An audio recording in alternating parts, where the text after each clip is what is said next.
للشاكرين وطاعته نجاة للمطيعين والصلاة والسلام والتحية والإكرام على أشرف النبيين وخاتم المرسلين سيدنا ومولانا أبي القاسم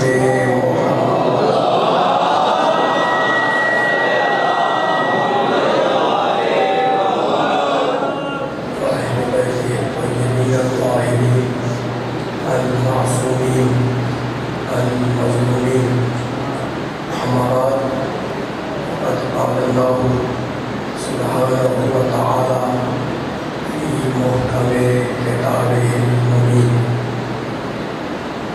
بسم الله الرحمن الرحيم ونزلنا عليك الكتاب تبيانا لكل شيء وهدى ورحمة وبشرى للمسلمين صلوات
ہمیں دیکھنا ہے کہ اس آیت کریمہ میں جو میں نے آپ کے سامنے تلاوت کی ہے سورہ مبارکہ نحل 16واں سورہ ہے اور اس سورہ کی ایک آیت کا ٹکڑا رب کائنات پروردگار عالم خالق ارض و سما ارحم الراحمین اکرم الاکرمین اجود الاجودین ابصر الناظرین اسماء السامعین جار المستجیرین اپنے حبیب سے خطاب کر کے یہ کہہ رہا ہے اللہ وَنَزَّلْنَا عَلَيْكَ الْكِتَابَ حبیب ہم نے اس قرآن کو تم پر اتار دیا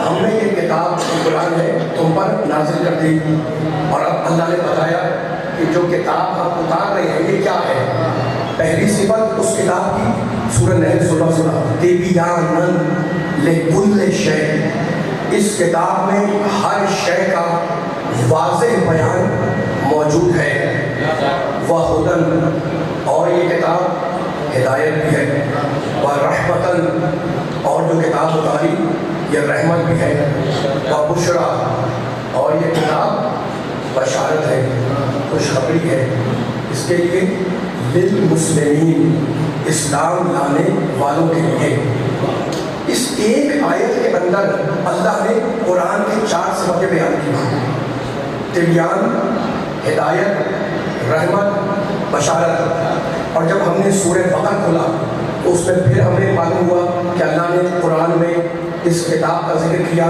خود قرآن کے حوالے سے کہتا ہے الف لام میم ذالک الکتاب لا ریب فیہ یہ قرآن وہ کتاب ہے جس میں کوئی شک و شبہ نہیں ہے ٹھیک ہے نا میں اس سے پہلے کہ اپنے محترم سننے والوں کی خدمت میں کچھ اور آیتیں پڑھوں ایک جملہ کہنا چاہ رہا ہوں اللہ نے کہا کہ قرآن لا ریب ہے اس میں کوئی عیب نہیں ہے اس میں کوئی شک نہیں ہے، بس اللہ نے کہہ دیا بات ختم ہے نا۔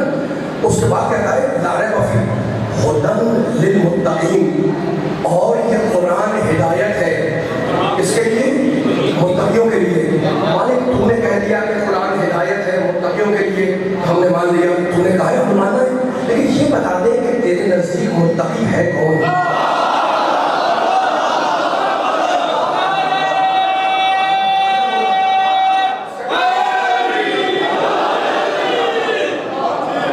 ہمیں نہیں پتا مالک، تو نے کہا نارائن ہے، ہم نے مان لیا، تو نے کہا کہ قرآن جو ہے وہ ہدایت ہے، ہم نے مان لیا، تو نے کہا قرآن رحمت ہے، ہم نے مان لیا، تو نے کہا قرآن کے بیان ہے، ہم نے مان لیا، تو نے کہا یہ بشارت ہے، خوشخبری ہے، یہ بشرا ہے مسلمانوں کے لیے، ہم نے مان لیا۔ اب تو کہہ رہا ہے کہ قرآن ہدایت ہے متقیوں کے لیے، تو ہم نے مان لیا، لیکن یہ متقی ہے کون؟ اس کے بعد کا جملہ کہتا ہے ھدی للمتقین الذین یؤمنون بالغیب، متقی وہ ہے جو میرے غیب پر ایمان رکھے۔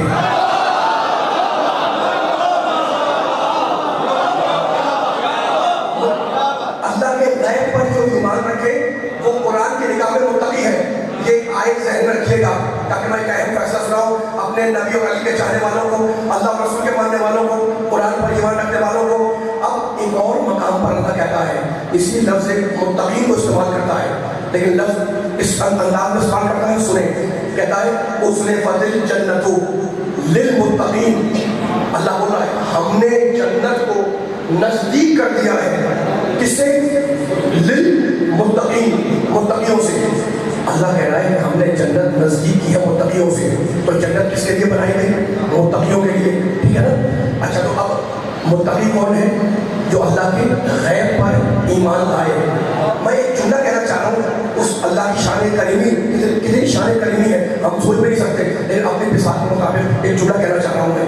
لیکن میں اس وقت ممبر پر بول رہا ہوں، آپ نیچے بیٹھے ہوئے سبحان اللہ کہہ رہے ہیں، نعرے لگا رہے ہیں، ٹھیک ہے نا؟ یہ قوت گویائی اللہ کی نعمت ہے یا نہیں؟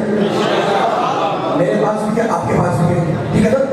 یہ وہ نعمت ہے جو ہمیں نقد ملی ہوئی ہے، یعنی مرنے کے بعد اگر چکر نہیں ہے، ابھی جب پیدا ہوئے تو قوت گویائی لے کر آئے ہیں۔ اب جیسے بچہ بڑا ہوگا بولنا سیکھ جائے گا اور پھر وہ پڑھے گا لکھے گا، تو یہ قوت گویائی کی نعمت نقد ہے۔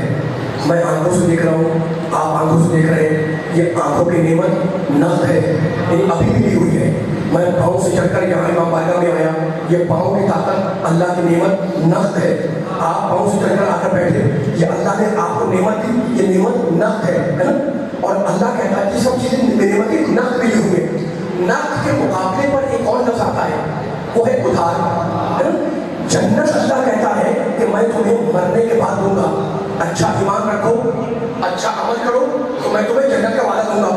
جنت دوستوں نہ میں نے دیکھی نہ آپ نے دیکھی، جنت ابھی ہمیں نظر نہیں آتی، جنت ملے گی حساب کتاب کے بعد۔ جنت ہے خیر، متقی وہ ہے جو اللہ کے ادھار پر ایمان رکھے۔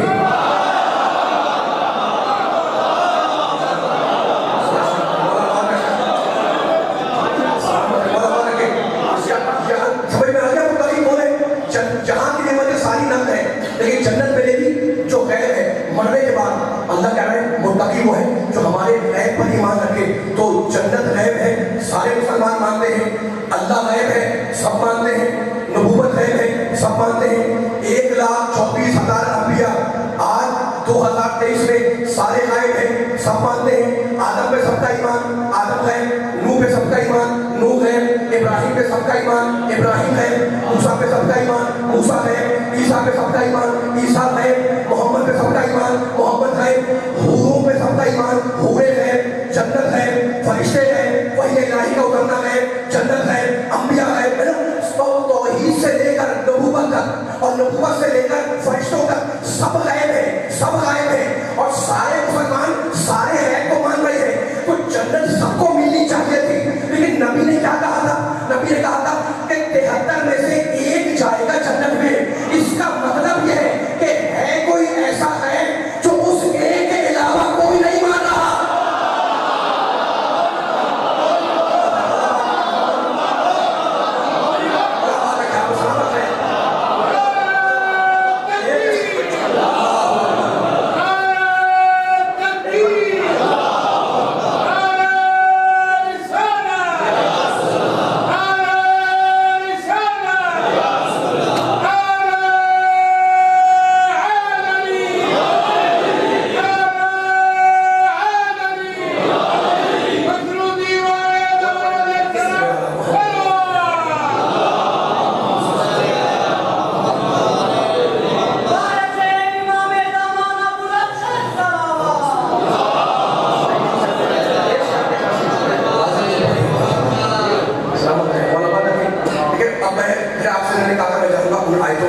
قرآن بنیاد ہے، قرآن ہدایت ہے، قرآن رحمت ہے، قرآن خوشخبری ہے، قرآن لاریب ہے، قرآن متقیوں کے لیے بھی ہدایت۔ پھر قرآن میں کہتا ہے شہر رمضان الذی انزل فیہ القرآن ھدی للناس، ہم نے قرآن کو ماہ مبارک رمضان میں نازل کیا، ھدی للناس، اور یہ قرآن پوری انسانیت کے لیے ہدایت ہے۔ تو قرآن متقیوں کے لیے بھی ہدایت، پوری انسانیت کے لیے بھی ہدایت۔ اور اب پھر سورہ نحل میں کہتا ہے ھدی و رحمۃ لقوم یؤمنون، یہ قرآن ہدایت ہے ایمان والوں کے لیے۔ میرا ساتھ دیتے رہنا، قرآن ہدایت ایمان والوں کے لیے، قرآن ہدایت انسانوں کے لیے، قرآن ہدایت متقیوں کے لیے۔ اور اب سورہ بقرہ میں کہتا ہے بسم اللہ الرحمن الرحیم، سورہ بقرہ میں کیا کہا تھا؟ لا ریب فیہ، یہ قرآن اس میں ریب نہیں ہے، اس میں شک نہیں ہے نا۔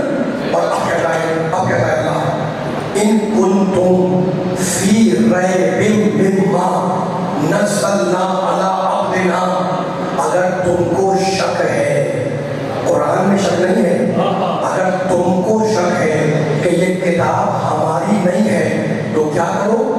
فاتو بسورۃ مثلہ، اللہ بول رہا ہے اس جیسا ایک سورہ بنا کر لاؤ۔ میں نے نہیں بولا میرا ساتھ رہے گا، اللہ بول رہا ہے ان سلامت رہے مولا بات کرتے آپ نے سروس تو آپ کے ناموں کا آپ نے سبحان اللہ کو اگر شک کر رہے ہو کہ یہ قرآن اللہ کا کلام نہیں ہے تو اس جیسا ایک سورہ بنا کر لاؤ۔ سورہ بقرہ میں کہتا ہے، اور جب میں نے سورہ ہود کو پڑھا 11واں سورہ تو چیلنج کر جاتے پڑھا دیا، کہنے لگا فاتو بعشر سور مثلہ مفتریات، اگر سمجھتے ہو کہ یہ کلام اللہ کا نہیں ہے تو اس جیسے 10 سورے بنا کر لاؤ۔ وہاں کہتا ہے ایک سورہ بناؤ، یہاں کہتا ہے 10 سورے بناؤ، آواز آپ تیز رکھیں۔ وہاں کہتا ہے ایک سورہ بناؤ سورہ بقرہ میں، سورہ ہود میں کہتا ہے 10 سورے بناؤ، بس ایک جگہ کے چھوڑ دے سورہ باقی پیچھے نہ کریں۔ میں اہم پیغام دے رہا ہوں، اگر مائک ڈسٹرب رہے تو بڑی تکلیف ہو جائے گی، مائک پہ کہہ کے چھوڑ دیں تاکہ جو بچہ بیٹھا ہوا ہے ان کو قرآن کی طاقت سمجھاؤں، میں نہیں سمجھا رہا ہوں، اللہ سمجھا رہا ہے۔ ایک سورہ بناؤ، 10 سورہ بناؤ۔ اور اب سورہ بنی اسرائیل 17واں سورہ، اس میں کہتا ہے بسم اللہ الرحمن الرحیم، سنیے گا، قل رسول کہہ دو، کیا کہہ دو؟ لَئِنِ اجْتَمَعَتِ الْإِنسُ وَالْجِنُّ، کہتا ہے کہ اگر ساری دنیا کے انسان جمع ہو جائیں، وَالْجِنُّ، اور ساری دنیا کے جنات جمع ہو جائیں، کس بات میں جمع ہو دوستو؟ کیا کر جمع ہو؟ عَلَىٰ أَن يَأْتُوا بِمِثْلِ هَٰذَا الْقُرْآنِ، کہ وہ قرآن جیسی کوئی کتاب لکھ کر لائیں گے، تو اللہ کہتا ہے ان سے کہہ دو لا یأتون بمثلہ، یہ ہرگز قرآن جیسی کتاب لکھ کر نہیں لا سکتے۔ وَلَوْ كَانَ بَعْضُهُمْ لِبَعْضٍ ظَهِيرًا، اگرچہ ایک دوسرے کی سپورٹ ہی پورا کر رہا ہو، اگرچہ ایک دوسرے کی مدد ہی پورا کر رہا ہو، تو میرا دل چاہ رہا ہے ایک جملہ کہنے کا، فیصلہ کریں گے سارے مل کے مومنین، فیصلہ کریں گے علی والے نبی والے۔ میں ایک جملہ کہہ رہا ہوں، اللہ کہتا ہے ایک سورہ بناؤ، اللہ کہتا ہے 10 سورے بناؤ، اللہ کہتا ہے سارے انسان جمع ہو جاؤ، اللہ کہتا ہے سارے جنات جمع ہو جاؤ اور مل کر کوشش کرو کہ قرآن جیسی کتاب بناؤ، تو تم بنا نہیں سکتے۔ اب میں پوچھ رہا ہوں نبی والوں سے، علی والوں سے، قرآن والوں سے، اللہ والوں سے، اگر سارے فیصلہ آباد کے مسلمان مل جائیں تو کیا قرآن بنا سکتے ہیں؟ نہیں بنا سکتے۔ سارے پاکستان کے مسلمان جمع ہو جائیں، کیا پاکستان کے مسلمان مل کر قرآن کا ایک سورہ بنا سکتے ہیں؟ نہیں بنا سکتے۔ ساری دنیا کے مسلمان جمع ہو جائیں قرآن بنانے پر تو ایک قرآن کا حرف بھی نہیں بنا سکتے۔ تو اللہ نے بتا دیا کہ جب تم اجماع کر کے قرآن نہ بنا سکو تو قرآن کا فارس نہ بناؤ گے۔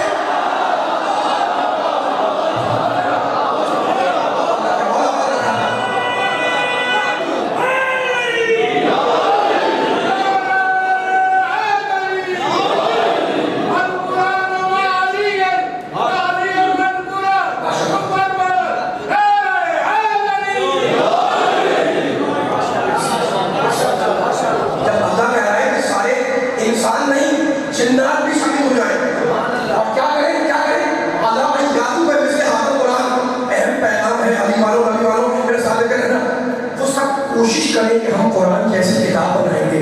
اللہ کہتا ہے ہرگز تم قیامت تک قرآن کا ایک حرف بھی بنا نہیں سکتے، ٹھیک ہے نا۔ اب میں پھر علی والوں کے سامنے بیان کو آگے لے جا رہا ہوں، تو قرآن رحمت، قرآن بشارت، قرآن ہدایت، قرآن خوشخبری، قرآن لڑائی، اور اب سورہ نساء 14 سورہ. انزلنا الیکم نورا مبینا.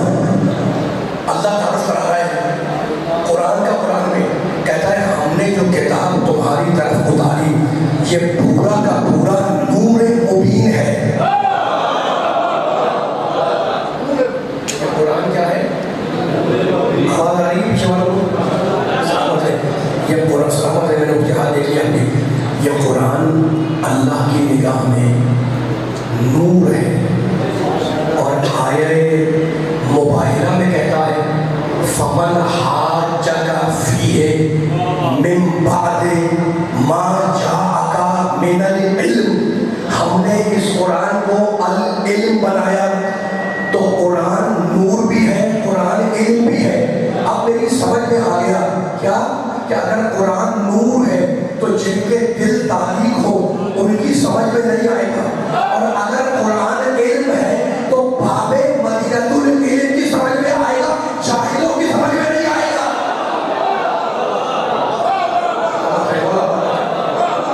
قرآن اگر علم ہے تو باب مدینۃ العلم کی سمجھ میں آئے گا. قرآن نور ہے, قرآن علم ہے, قرآن لائب ہے, قرآن ہدایت ہے, قرآن بشارت ہے, قرآن خوشخبری ہے, قرآن لائب ہے. اور پھر اللہ نے سورہ بنی اسرائیل میں کہا 17واں سورہ بسم اللہ الرحمن الرحیم. قرآن کا تعارف قرآن کے حوالے سے وَنُنَزِّلُ مِنَ الْقُرْآنِ مَا هُوَ شِفَاءٌ وَرَحْمَةٌ لِلْمُؤْمِنِينَ. اللہ کہہ رہا ہے ہم نے جو کتاب اتاری ہے یہ مومنوں کے لیے شفا ہے. ساتھ دیگر میں جو ہم نے جو کتاب اتاری ہے قرآن اتارا ایمان والوں کے لیے ہم نے اسے شفا بنایا. تو قرآن کا ایک نام کیا ہے؟ شفا ہے. اور اسی سورے میں کہتا ہے ذالک مما اوحی الیک ربک من الحکمہ. حبیب ہم تم پر جو وحی کر رہے ہیں کہ تمہارے رب کی حکمت ہے. تو قرآن شفا بھی ہے, قرآن حکمت بھی ہے.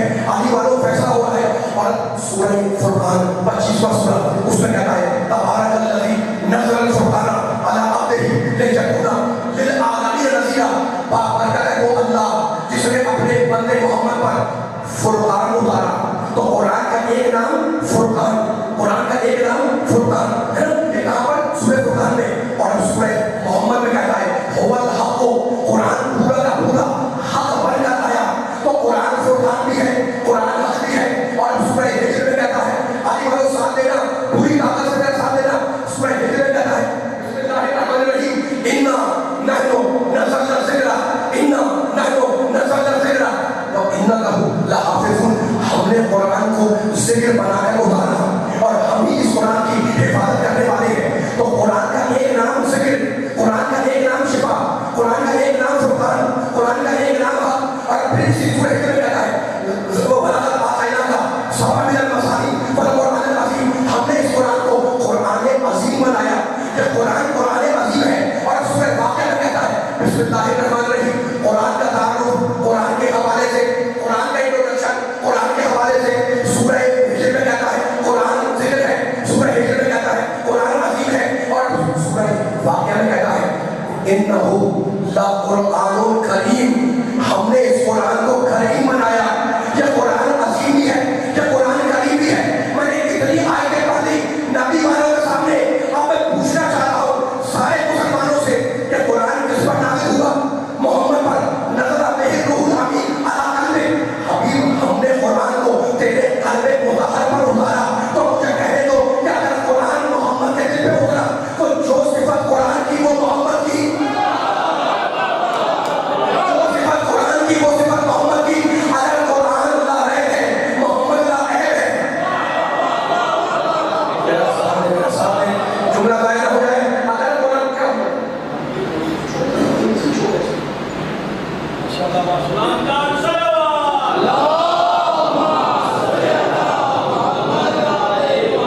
تھکے نہیں تو صرف پھر کے بلند سلام پڑھتے ہیں.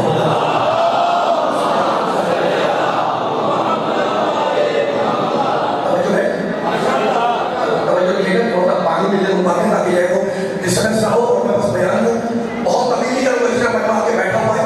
ان کے سامنے میں اتنی آگے پڑھی قرآن لا رہے تھے تو اللہ بتا رہے کہ اگر قرآن لا رہے ہیں تو محمد لا عیب ہے.